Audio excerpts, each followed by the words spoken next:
And so now, here's how the schedule is going to go. I'm going to speak very, very briefly, and I'm actually in control of that situation, so I am going to actually speak briefly. Well, some of you know me. I'll do my best. Then we're going to take another short break, and then we're going to come back for Sarah, Omar, and the rest of the program. Okay? So we are actually going to be okay with the time. It's 4:30. Yeah. So, all right. So what is International Women's Day? Well, there is some discrepancy about how it all started.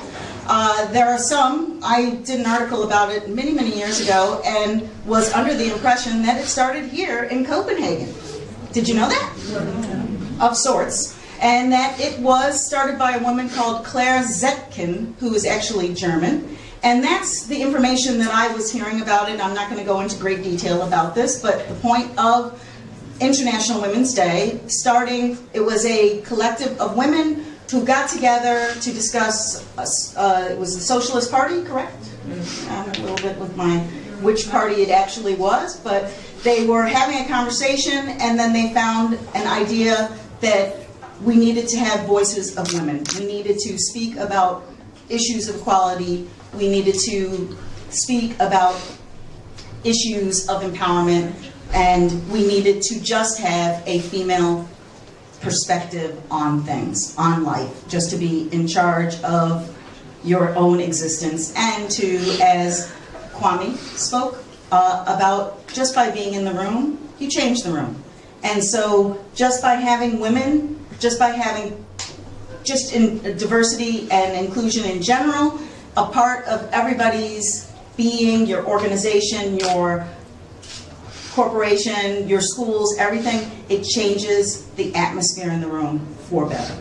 And the more flavors that you have to work with, I like to think of diversity and inclusion much like cooking and having spices. Anyone who is prejudiced, I believe that what we should do is just say, okay, that's fine. But if you are prejudiced, you are not allowed to eat food from any country other than your own. How do you like those potatoes? So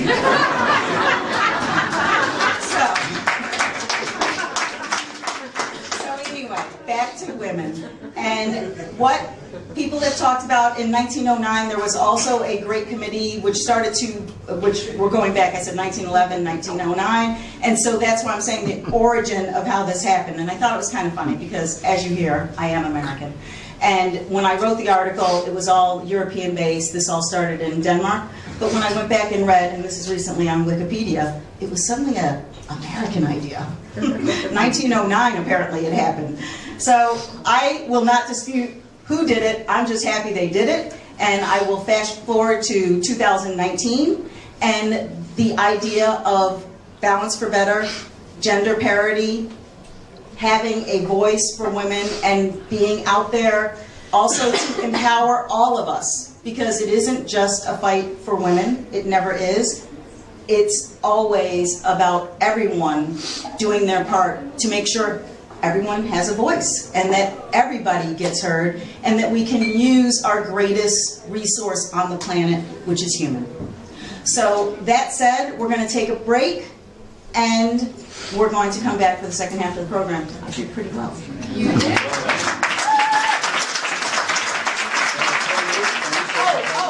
did want to say one last thing. We're going to have a 10-minute break. The other thing is, excuse me just a second, just in the interest of time also, Madam Ambassador is trying to also enjoy her time here, and we are going to be having a group photo later on. So in the interest of time, it's because I kind of started a thing out there, and people started taking pictures. And if everybody is trying to get a picture with Zinzi, or even probably Sarah, or any other people like you, or people might want to do selfies with me, or let's save that for another time, because we want to get out there. We want you to enjoy the delicious treats that you can have, and we want to get back in our seats so we can enjoy the rest of the program. Thank you very much. 10 minutes.